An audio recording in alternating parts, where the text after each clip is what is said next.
अस्सलाम वालेकुम नाज़रीन, अगर आपको हमारी वीडियो अच्छी लगे वीडियो को ज़रूर लाइक करें और चैनल को भी लाजमी सब्सक्राइब कर लें मज़ीद वीडियो के लिए। और खुदा जब किसी को माफ़ करता है तो नमाज पढ़ने की तौफीक देता है। अपना मकसद अल्लाह को राज़ी करना रखो। लोगों के मेयार तो बदलते रहते हैं।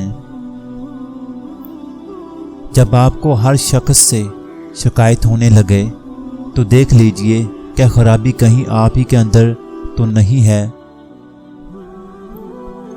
अल्फाज पढ़ने के लिए आँखें और एहसास पढ़ने के लिए दिल चाहिए।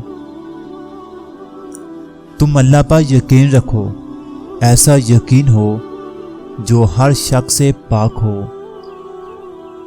वो थाम लेता है गुनाहों को भी, मेरा अल्लाह ज़माने की तरह रसवा नहीं करता।